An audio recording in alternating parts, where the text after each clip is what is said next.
We've been talking for a couple lectures now about chemical bonding, and we talked about the three types of bonding that occurs. If you have metal atoms, they wind up sharing their valence electrons in sort of what's called a delocalized type of bonding. Electrons are shared amongst multiple atoms. As the electrons migrate around all the metal nuclei, that holds a giant chunk of metal together, and that's called a metallic bond. We've talked about how metals and nonmetals bond. Metals and nonmetals readily lose and gain electrons to create positive and negative ions.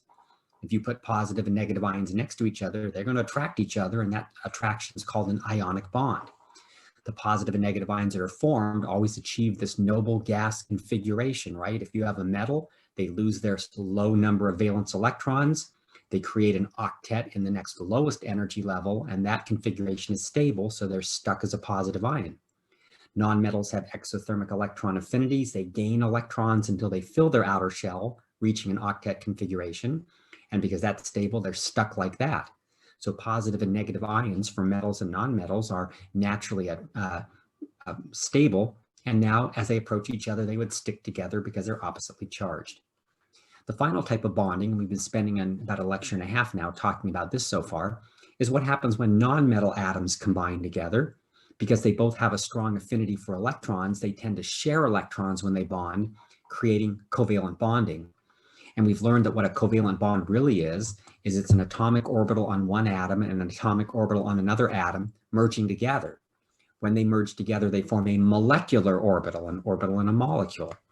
And when the electrons go into that molecular orbital, they reside in a region of space between the nuclei of the two bonding atoms. That causes those two nuclei to attract towards those electrons.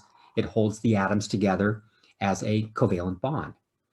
And we've tried to represent the bonding in molecules by drawing what are called Lewis structures, where we try to ensure that the atoms achieve these noble gas configurations. And if they do, it turns out that this type of representation of the bonding exactly matches experimental data in terms of bond energies and bond lengths. So we think it's a good model to represent bonding. We're going to introduce today one more tool in your repertoire to try to make your Lewis structures of covalently bonded substances more accurate. And that new topic we're going to learn today is formal charge. Now, while atoms that covalently bond are not charged because they're not creating ions, because they're sharing electrons, not donating electrons, we can assign them charges based upon where the electrons are assigned in the molecule. So what we're going to do is we're going to come up with a way to make up charges for atoms that are covalently bonded in a molecule. Do they really have charges? No, they don't. This is going to be a pretend type of concept we're dealing with. But as we go through it, we're going to find that if you're able to calculate this pretend type of charge, it's going to aid us in predicting what type of Lewis structures more closely represent the actual bonding in molecules themselves. So the property we're going to learn today is something called formal charge. So it's not the actual charge of an ion. So we put the word formal in front of it. This is denoting that we're just going to calculate it, but it's not like it's really real. It's the charge that you give to an atom, assuming that one electron in each bond is assigned to that atom. And we'll do a couple of examples so you can see exactly what I mean by that statement. So I'm going to take a covalently bonded molecule. The molecule's name is sulfur difluoride. And now after our activity on nomenclature, if I tell you the molecule's name is sulfur difluoride, you should be able to write the formula for that. It would be SF2. If we draw a proper Lewis structure for SF2, that Lewis structure is going to wind up looking like this. Now in this structure, all the atoms are assumed to have octet configurations because the dashes represent a pair of electrons that are being shared by the two neighboring atoms. So we can count this pair of electrons here for the fluorine, that gives it 8 electrons. We count both pairs for the sulfur, that gives us 8 electrons. We count this pair for the fluorine, that gives it 8 electrons. And according to Lewis theory, that's what tells us we've drawn a correct representation for the bonding in this molecule. Now, if we want to make up charges for the fluorines and the sulfur, because they really don't have charges, what we can do is we can arbitrarily take the 2 electrons in this bond, assign 1 electron to the fluorine and 1 electron to the sulfur. I do the same thing with this bond, 1 electron to the sulfur, 1 electron to the fluorine. If you do that and notice how many electrons the fluorines and the sulfur have, then that's going to indicate something called its formal charge. So if I take the pair of electrons being shared and assign one to each atom, that would wind up giving the fluorine on the left 7 valence electrons. It would give the sulfur 6 valence electrons because it gets 1 electron from each bond, and the fluorine gets 7 electrons. Now, you have to compare this to the natural number of electrons in a neutral fluorine and a neutral sulfur atom. From the periodic table, a sulfur atom naturally has 6 electrons because it's in the 6th tall column. In our structure right here, the sulfur has been given 6 electrons. So if sulfur naturally has 6 electrons when it's neutral, and now it has 6 electrons, that means it hasn't gained or lost any. Its formal charge is 0. Okay? Let's try the fluorines. They're both exactly the same. I'll do it once. Fluorine from the periodic table naturally has 7 valence electrons. And now in our structure up here, the fluorines, each of them have 7 valence electrons. So the fluorine has not gained or lost any electrons from its neutral elemental state, so it would have a formal charge of 0. So in this particular molecule, all 3 atoms wind up getting formal charges of 0, which doesn't seem like a very monumental or important thing, but it will be momentarily. Now, I had to break up that Lewis structure to figure out the formal charges. There's actually another way to do it, a quicker way to determine formal charge, which we're going to eventually be using this technique.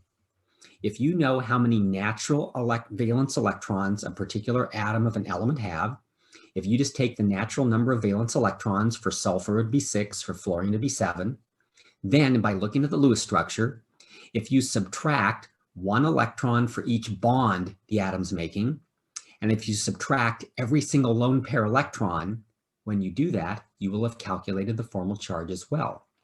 So if you take the natural number of valence electrons for an atom, subtract 1 electron per bond, and subtract each lone pair electron, you'll get the same number I calculated above by breaking apart those covalent single bonds. And we should actually, if we do this, get 0 for both sulfur and fluorine. Let's try it. In the simple fashion here for sulfur, if I know sulfur naturally has 6 valence electrons, I'll go 6 minus 1 electron per bond. So look at your Lewis structure. How many bonds is the sulfur making? 2. So subtract 1 electron for each. So 6 minus 2. And then how many lone pair electrons does the sulfur have? I mean, each individual electron. There's 2 on the top lone pair, 2 on the bottom. That adds up to 4. So we could calculate the formal charge in a more algebraic way by going 6 minus 2 minus 4. And that would tell us the same answer we had before when we physically broke those bonds apart. We get a formal charge of 0. Where did the 4 come from, Professor? Look at the lone pairs on the sulfur. It says right here, subtract 1 electron for each, subtract 1 for each lone pair electron. So here's a lone pair on the sulfur. Here's a lone pair on the sulfur. 1, 2, 3, 4 lone pair electrons. Got it. Thank you. Let's try the fluorine, see if that makes sense. Fluorine from the periodic table has naturally 7 valence electrons. It's making 1 bond, so subtract 1. And each fluorine has, let's see, 3 lone pairs. So 1, 2, 3, 4, 5, 6 lone pair electrons. 7 minus 1 minus 6 equals 0. So you can calculate formal charge either way by mentally just breaking up each bond, assigning 1 electron of each atom from the bond, and then seeing how that compares to the natural number of valence electrons, or do this little algebraic algorithm we have at the bottom. Okay, let's try another example. Okay. Let's say we have this particular molecule. What would be the name of this molecule? Carbon monoxide. Carbon monoxide is correct. So if we want to calculate the formal charge, technically what we're doing is we're taking those 3 bonds. Each of those bonds in the triple bond have 2 electrons. We'll take 1 electron from each bond and assign 1 to the carbon, 1 to the oxygen. So if I break those 6 electrons up, I'll put 3 to the carbon, 3 to the oxygen like this. That's really what formal charge means. And it says, okay, what's the charge now? If we look at this, we can see the carbon has 5 electrons now in its outer shell. The oxygen has 5 as well. How many does carbon naturally have? Carbon naturally has 4 valence electrons. So now it has 5, it's gained an electron. In this case, carbon has a -1 formal charge. Oxygen naturally has 6 valence electrons, but here in this molecule, it only gets 5. it's lost an electron, its formal charge is +1. So by breaking up the molecule into its constituent atoms and assigning 1 electron per bond, you compare the number of electrons it now has with its natural number. Carbon has gained an extra electron from 4. Oxygen has lost an electron from 6, therefore +1 and -1. If we want to do this the quicker way without having to break those up and sort of think all the way through, for carbon, you take its natural number of valence electrons, which is 4. You subtract 1 electron for each bond it's making. And it's making a triple bond, so you subtract 3. Then you subtract each lone pair electron. There's 1 lone pair, so that's 2 electrons. So 4 minus 3 minus 2 gives us the formal charge of -1. For the oxygen, naturally has 6 valence electrons. In the molecule's Lewis structure, it's making 3 bonds, so you have to go 6 minus 3. And in the Lewis structure, the oxygen has a lone pair that contains 2 electrons, so you also subtract 2. 6 minus 3 minus 2 gives us the formal charge of +1. So in the carbon monoxide molecule, the atoms don't have 0 formal charges. They actually have positives and negatives. In this case, the carbon is a negative and the oxygen is a positive. So if this is how we calculate these, and people, made up this property, it turned out that as they started to look at Lewis structures for more complex molecules and more complex polyatomic ions, they found that the Lewis structures that have the formal charges closer to 0 for their atoms are the ones that most closely resemble experimental data about those molecules or ions. So we're going to use formal charges to determine the validity of a Lewis structure. That means how close our Lewis structure is to matching what experimental data says about a particular molecule. So we're going to use it to determine the validity of a Lewis structure because it turns out, and this is just why it's valuable, we stumbled across this phenomenon, the most accurate Lewis structures are those that have atoms with formal charges as close to 0 as possible. Okay?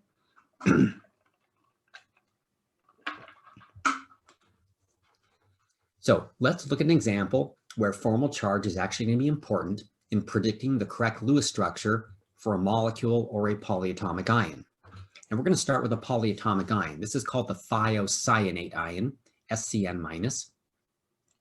Just as a word of interest in terms of nomenclature, you see at the beginning of this word, it says thio. Thio is an abbreviation that indicates a particular molecule or ion has sulfur in it. And in particular, it means sulfur has replaced another element which is normally in a molecule, but is actually found in the same column as sulfur on the periodic table, so chemically they're similar. That element is oxygen. So this polyatomic ion is called thiocyanate. There is another ion that's very similar to this, whose formula is OCN. That's called cyanate. Should make sense. Anytime you have a polyatomic ion with oxygens in them, they give them an ATE ending. So OCN- is cyanate, but if you replace the oxygen with another element in its column that's sulfur, so they'll be able to bond the same way, they put thio in front, and that's how you know the sulfur has replaced the oxygen, thus this is thiocyanate. So aside from that, let's see if we can try to draw the Lewis representation for the thiocyanate ion.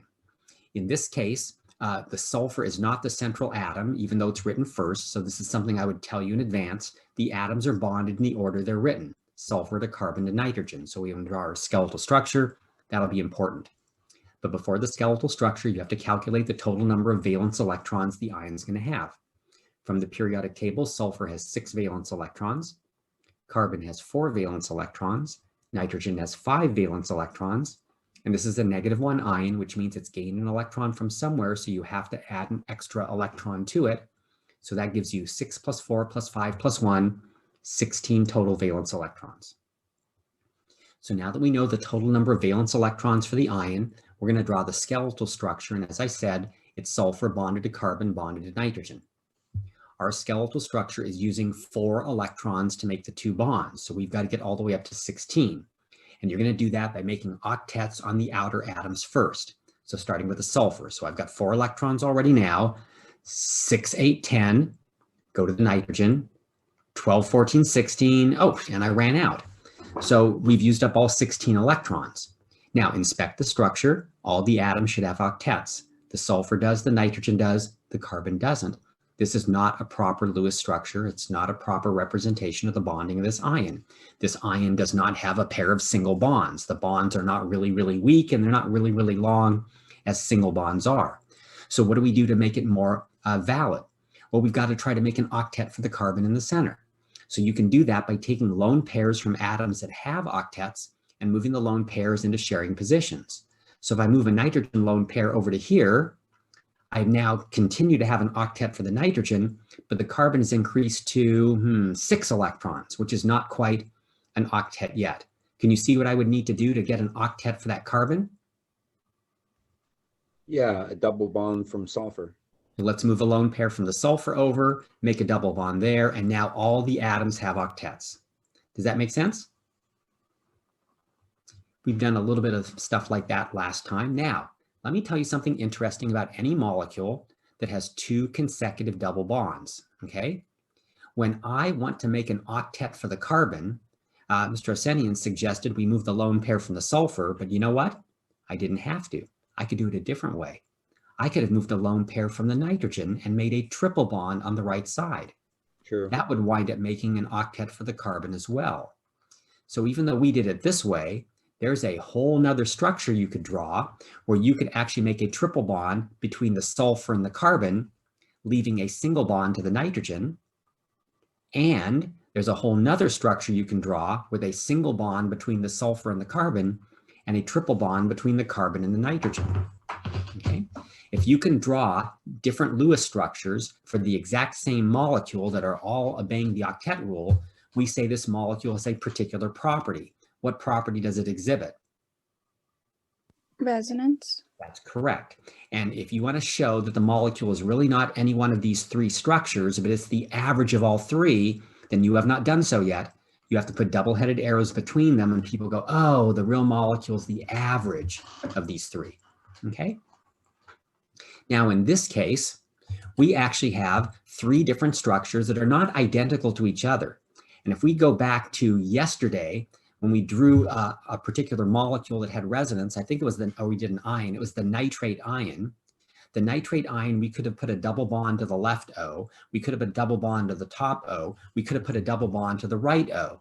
The double bond was moving between nitrogen and oxygen, but in every single case, it was between nitrogen and oxygen. In this molecule, things are a little bit more complex. In one structure, I have a triple bond to a sulfur. In another, I have a triple bond to a nitrogen.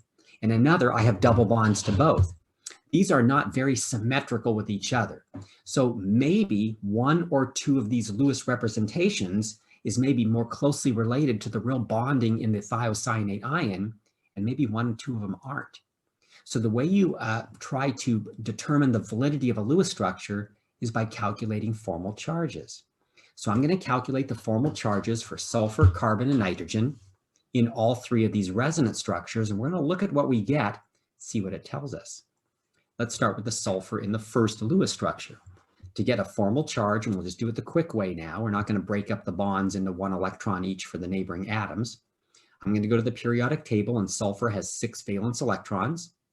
In this first Lewis structure, this first resonance structure, how many bonds is the sulfur making? 2. So you go 6 minus 2, and then how many lone pair electrons does the sulfur have? 4. 4. Perfect. So the formal charge is calculated for the sulfur by going 6 minus 2 minus 4, and that equals 0. Okay? Let's try the carbon. Carbon from the periodic table naturally has 4 valence electrons. In this structure, it's making 1, 2, 3, 4 bonds. So 4 minus 4, and the carbon has no lone pair electrons, so that's going to wind up being a 0. Okay? So it has a formal charge of 0 as well when we calculate it. Let's do the nitrogen. Nitrogen actually has 5 valence electrons naturally. It's making 2 bonds, and it has 1, 2, 3, 4 lone pair electrons. So this is 5 minus 2 minus 4, and that winds up coming out a -1. All right? So we have 2 atoms with 0 formal charges. That's good. We have 1 atom without a 0 formal charge. That's the nitrogen. But let me see if you can recognize something here. The molecules we did before, sulfur difluoride and carbon monoxide, those were neutral molecules. In the first one, the formal charges were 0, 0, and 0. In the carbon monoxide, they were -1 and +1. In each case, what did they add up to make? 0, because the formal charges will add up to 0 if you have a neutral molecule. But guess what if you have a polyatomic ion that has a -1 charge? What are those formal charges going to add up to make? -1. So in this case, we would know ahead of time we're not going to be able to have 0 formal charges for all 3 atoms. That would be impossible. Something's going to have at least a -1 formal charge. So just so you're aware of that, this is probably as good as you can get for this one. Let's go to the central one, okay? The sulfur has 6 valence electrons again. In this case, it's making 3 bonds, and it has 2 lone pair electrons. So its formal charge is 6 - 3 - 2, turns out to be +1. For the carbon naturally has 4 valence electrons, and in this structure, it is also making 4 bonds, so 4 - 4, and it has no lone pair electrons, so its formal charge comes out 0. For the nitrogen atom, 5 natural valence electrons, it's making 1 bond, and it has, oh my goodness, 1, 2, 3, 4, 5, 6 lone pair electrons. You have to go 5 - 1 - 6. That comes out -2. Okay? So both of these Lewis structures perfectly obey the octet rule. So we would think naturally that the Lewis structure for the thiocyanate ion, the real structure, must be some average of these. But now looking at the formal charges, can you tell which one of those 2 Lewis structures most closely, probably most closely resembles the true bonding in a thiocyanate ion? First one. Because it has more atoms with 0 formal charges, and it only has one that isn't, it's only -1. The middle one only has 1 0 atom, and then it's got a positive and then really a high -2. Essentially, this is telling you the middle resonance structure is not very important contribution to the real bonding in the molecule. The first one is way better. Now, why don't you take about 2 minutes and see if you can determine the formal charges of all the atoms in our third structure. And then after you've done that, we'll talk about the ramifications of these formal charges.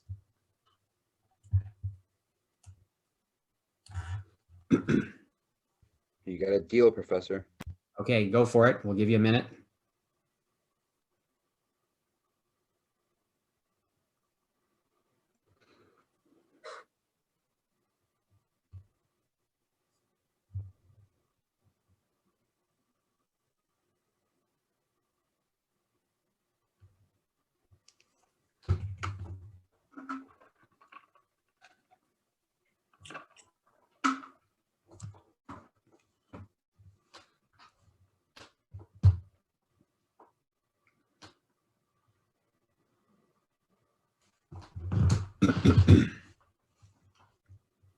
Professor, I had a quick question. Yeah. Feel free to ask. So I thought for Lewis structures that atoms that have the most equal amount of bonds, like there's equal sharing, were the most accurate version of their Lewis structure. So like if you had 1 central atom and 3 atoms around it, each one would either have 1 bond or 2 bonds for each one. You've sort of made that up. That's actually not a rule, and actually true bonding in molecules, that doesn't relate to things. I don't think that's have any validity to it, because you'll definitely have molecules in what you've said where there'll be different types of bonds. If you have a molecule possesses resonance, then what'll happen is if you have like several resonance structures, that will work out to make every single bond have the same average bond order. And so that might be the same in that case. But no, there's nothing that says that if you just looked at these 3 resonance structures, oh, the first one's the best one because that has 2 double bonds on it. And if you have a triple bond and a single bond, that would be worse. Not necessarily true. Okay? All right. Let's look at the formal charges for the 3 atoms and let's see what you got. I got -1 for the sulfur, 0 for the carbon, and 0 for the nitrogen, right? So by looking at this, you can see that this structure has a pair of atoms with 0 formal charges and 1 atom with a -1 formal charge. So out of these 3, the first one and the third one have the equal amount of formal charges. They have 2 zeros and a -1, but the middle one is definitely not a very good resonance structure representation of the bonding because the formal charges are really high. So the best Lewis structures are the ones that have no atoms with really high formal charges, right? That's bad. So we can then cancel out this one. That is not a good representation of the thiocyanate ion. Based only upon that, we would think that the real thiocyanate ion would therefore be a resonance hybrid, an average, of the first and the third one. But there's one other thing that you can use to try to discriminate in a positive way structures to determine which one is most accurate in terms of how you would draw the Lewis structure for the compound and have it match experimental data. The last two structures we have, the first and the third, both have an atom with a negative formal charge. You can't get away from that. These are negative ions. Look what atoms have the negative formal charges. The first one has a nitrogen, and the last one has a sulfur. So is it going to be equally probable that a nitrogen atom will pull a negative charge towards it and a sulfur pulling towards it, or are one of those atoms more likely to have electrons pulled towards it to hold a -1 charge? And the answer is atoms of each of the different elements have different affinities for electrons. And these are affinities for shared electrons. So we actually want to use this tool proposed by Pauling of electronegativity. If you look up the electronegativities of nitrogen and sulfur, and you can find that on our class website under handouts, it's handout 8. Nitrogen's electronegativity is 3.0, sulfur's is 2.5. So nitrogen has a higher electronegativity. It is more likely to pull electrons towards it and have a negative formal charge. So negative formal charges are always going to be better on the atom with the greater electronegativity. So the first structure, which has a -1 formal charge on the nitrogen, is going to make that a better Lewis representation than the third one, which has a -1 formal charge on the sulfur. So therefore, there's only one really good Lewis representation for this polyatomic ion, and that's the first one, the SCN with 2 double bonds. And for Mr. Gliozine, this is not because it's symmetrical with 2 double bonds, but we analyzed it with formal charge, and it's the structure with the least amount of formal charge. If there is a formal charge, it's putting it on the more electronegative atom, okay?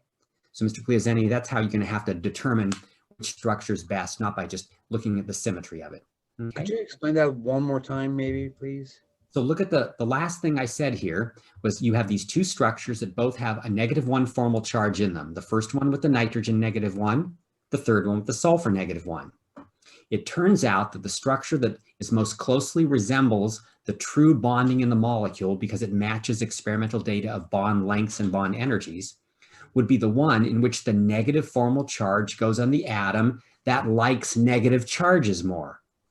What determines what element likes negative charges more? Where are the elements on the periodic table that like to have electrons pulled to them the most? The upper right. Hand corner. And the property that determines that is called electronegativity. It's really closely related to electron affinity. We know as you go up to the right, that's where the most isothermic electron affinities are, but for electronegativity, it definitely is. Fluorine has the highest electronegativity, and as you go further down to the left, they get lower and lower. So nitrogen is closer to the upper right-hand corner than sulfur. So they look pretty close on the periodic table. So in that case, it'd probably be hard to tell, but you would actually need to look up their actual electronegativities on handout 8. And nitrogen's is 3.0 and sulfur's 2.5. So whichever atom has higher electronegativity, that's the one that's going to get to have the -1 formal charge, making the structure more stable. So if you have a choice of having a -1 formal charge on nitrogen or sulfur, the best structure is the one that has it on the nitrogen because that has the higher electronegativity. So this is not as good a Lewis representation as the first one. And so we would only represent one Lewis structure as the bonding for the thiocyanate ion. It wouldn't be a resonance hybrid of the first and the third, and clearly not of all three. Okay? Thank you. Yes. All right, good. So with that in mind, we're going to now talk about some things that are exceptions. And you may have learned some of this before, but maybe not. There actually are molecules that do not obey the octet rule. We spent about 2 hours now drilling into your head, octets, octets. Make sure the Lewis structures have octets if you want them to be a good representation of the bonding. And now I'm going to tell you, sometimes that doesn't happen, okay? And there's two instances when it doesn't. The first is for molecules that have hypovalent central atoms. Now, I think it was Mr. Julian, I think earlier this morning, is the one that told us what hypo meant. Hypo is less than. So these are molecules, central atoms that have less than a certain number of valence electrons, hypovalent. It means not very many valence electrons. What does not very many mean? Less than 4. So anytime you have a molecule whose central atom has less than 4 valence electrons, there is a high probability that that molecule, you will not be able to draw a Lewis structure where the central atom makes an octet. Okay, that's what that's telling you. So how many nonmetals do you know that have less than 4 valence electrons?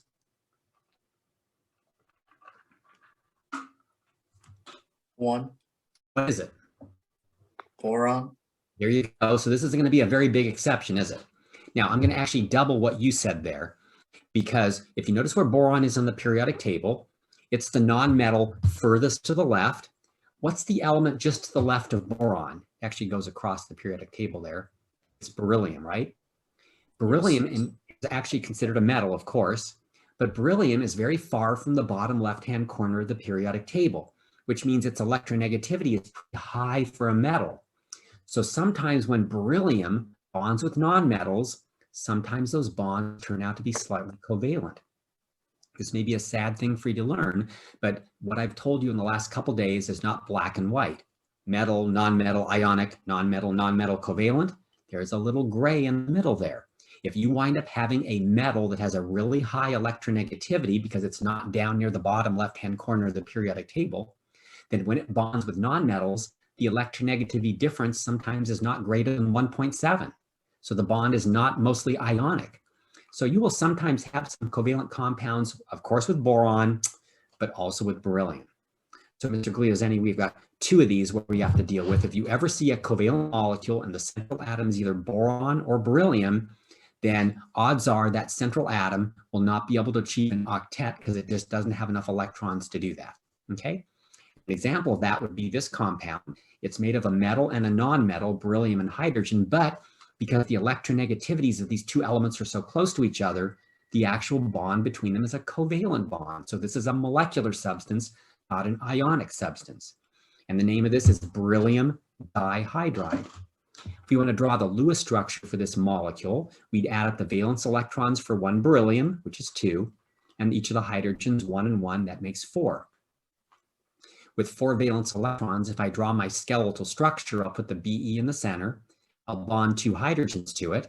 The skeletal structure looks like this. How many more electrons do I need to add to my molecule? None. I'm done then. Now the hydrogens have duets. They're perfect.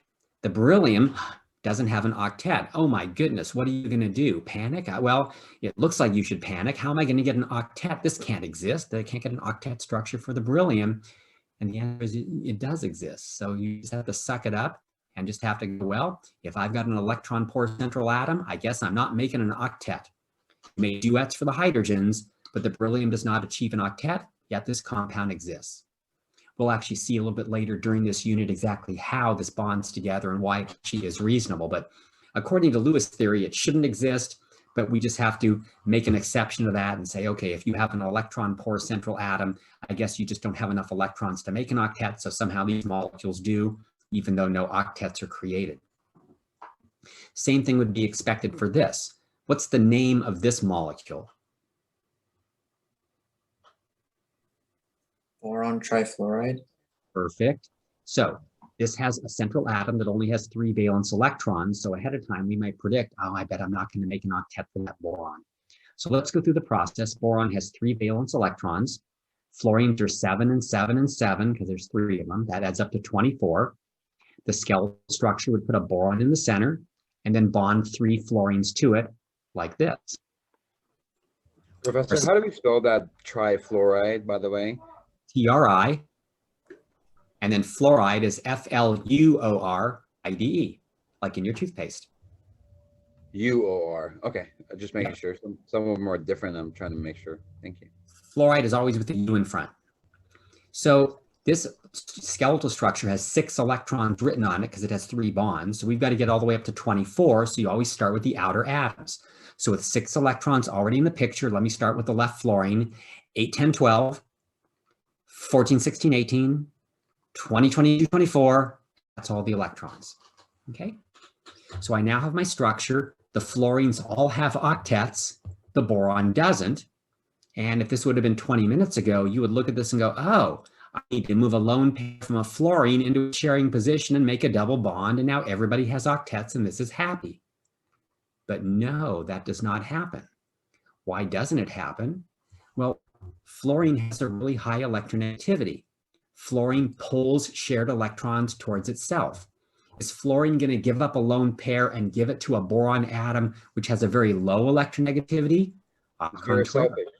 Not going to happen.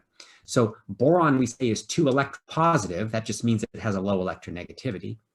It's too electropositive to pull electron pairs from the really electronegative atom like fluorine, so that doesn't happen. So the real structure, you're stuck with this. The fluorines make octets, but the boron doesn't. And that's okay. Boron's electron poor. We just have to come to terms with and accept it and just give it up, exhale, Om. That this is the correct Lewis structure, even though the boron does not have an octet. So that's one exception you're going to see. It's actually really glaring, and you're going to have boron or beryllium as a central atom. If you see that, then you're not going to have an octet for that central atom. It's just not enough electrons to do that. Is that okay? Lovely. The second exception is if you have a molecule whose central atom is hypervalent. And thanks to Mr. Julian again, hyper means more than. So this is a central atom that has a lot of somethings, and it's not a lot of valence electrons. It's something different. It's a lot of orbitals. So outer shell orbitals, if you have a nitrogen or an oxygen or a carbon, the outer shell of oxygen, nitrogen, carbon is the second energy level. So how many sublevels exist in the second energy level? 2. Good. They're the S and the P. How many orbitals would therefore be in the second energy level if you know you have an S sublevel and a P sublevel? How many orbitals would that be? 2. 4. Try again. It'd be 4. 1 S orbital. Px, Py, Pz is 3 more. It'd be 4 orbitals. Oh, So I see. atoms of carbon, nitrogen, and oxygen all have 4 valence atomic orbitals. If you fill those 4 valence atomic orbitals with electrons, how many electrons do you have in that energy level? 8. You would have 8. What's that called? Octet. That's what atoms do. And that's what Lewis said you have to try to achieve when you do Lewis structures. So if an atom has 4 valence orbitals, then it's a natural atom. There are some molecules in which you have a central atom that has more than 4 valence orbitals. How could that be? Could you think of any atom that has more outer shell orbitals, just 4, the S and the Px, Py, Pz?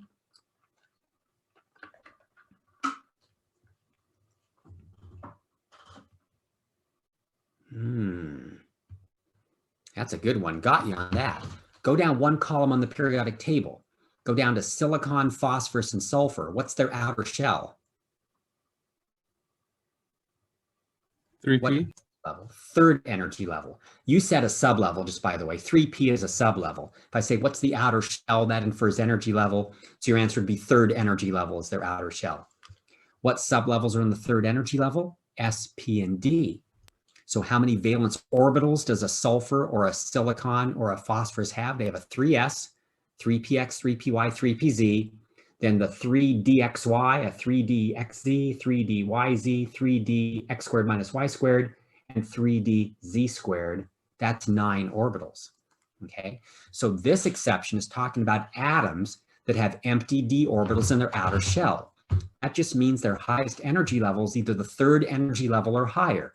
Third, fourth, fifth, sixth, or seventh. Okay, so these would be the non-metal atoms. They're in the third, fourth, fifth, or sixth periods of the periodic table. They actually have more orbitals that they could fill with electrons, which means they could exceed the octet rule.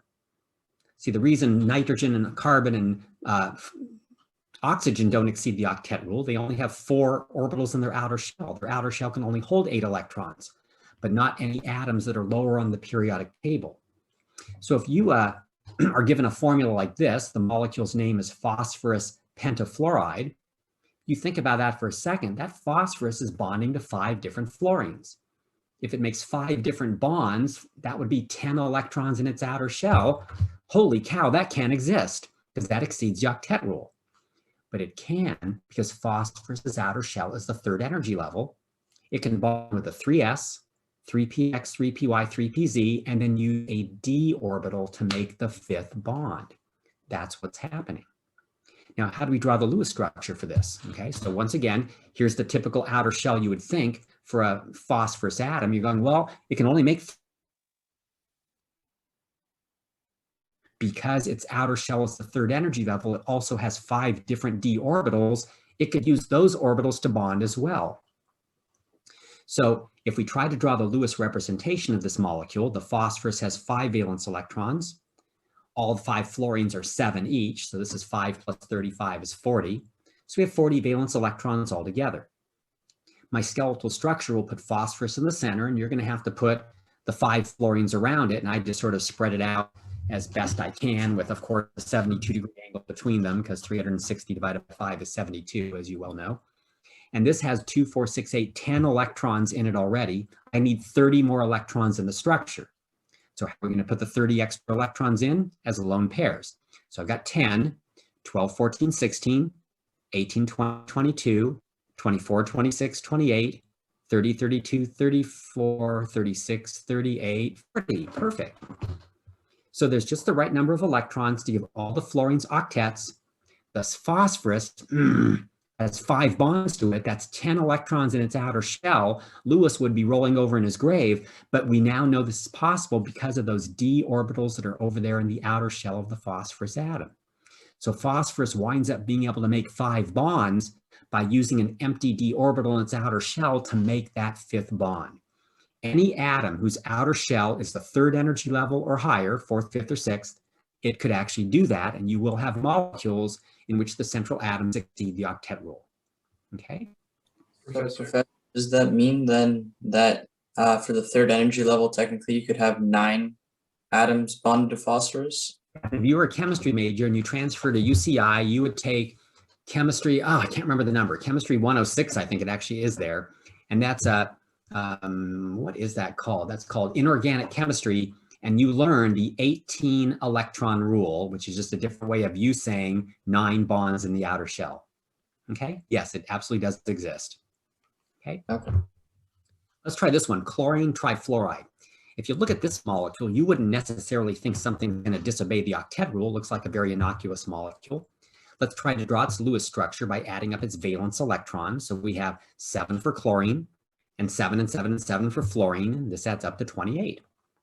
So if we want to draw our Lewis structure, we'll first do a skeletal structure with the chlorine in the central position, and we'll bond the 3 fluorines to it, and we're going to try to fill in the lone pairs until we have the structure done. So my skeletal structure uses 6 electrons, so here I go after the 6.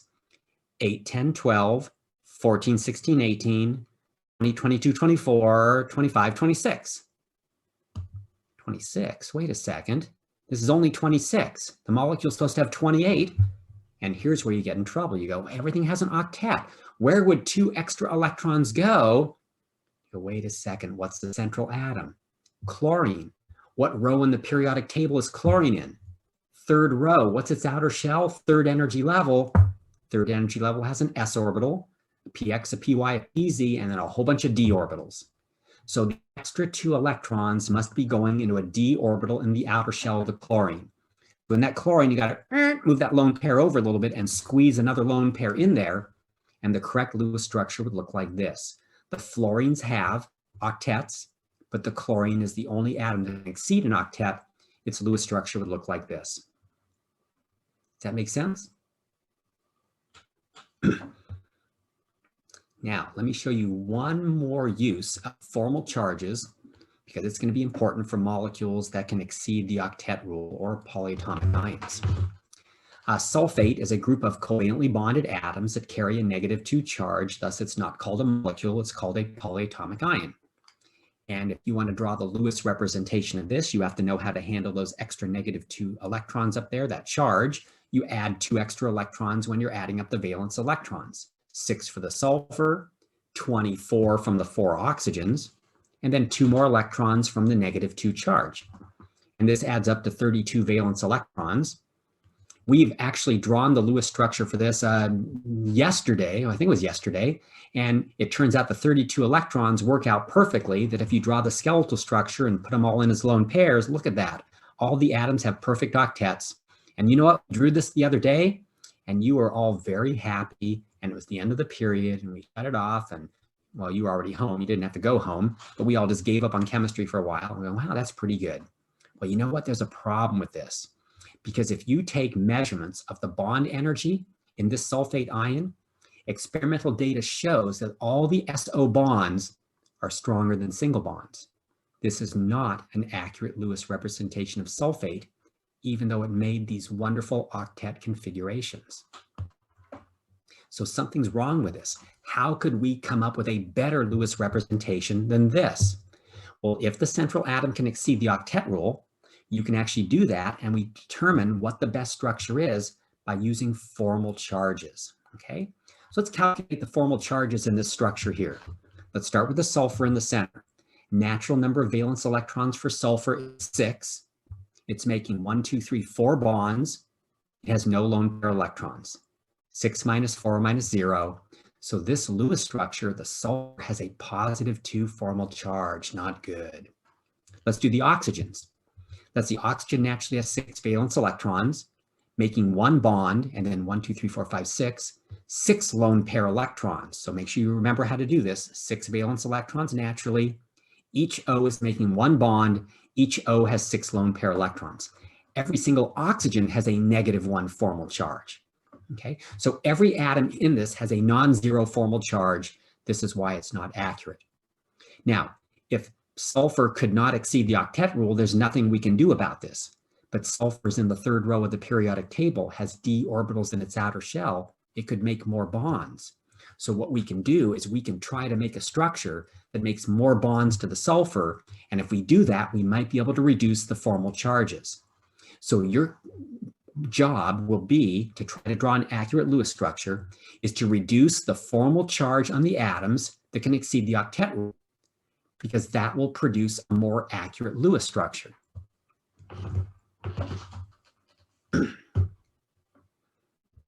So we're going to try to reduce the formal charge on atoms that can exceed the octet rule, because that produces a more accurate Lewis structure.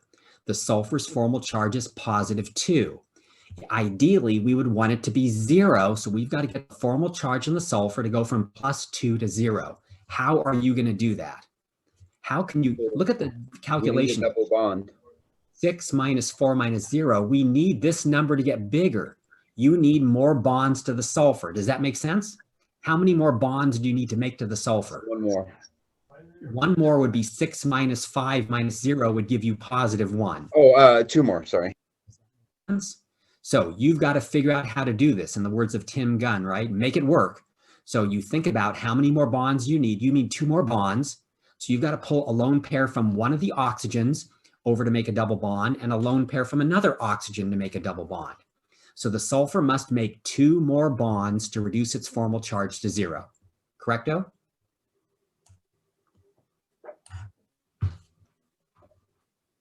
So here we go. Let's try to do that. Let's pick one of the sulfurs. Let's move the lone pair over, bink, make a double bond. And now the sulfur has 1, 2, 3, 4, 5 bonds. If I calculated its formal charge now, it'd be 6 minus 5 minus 0. So it's getting better, but it's not perfect yet. We need to take a lone pair from another oxygen and make it share. And look at this. The sulfur's now making 6 bonds.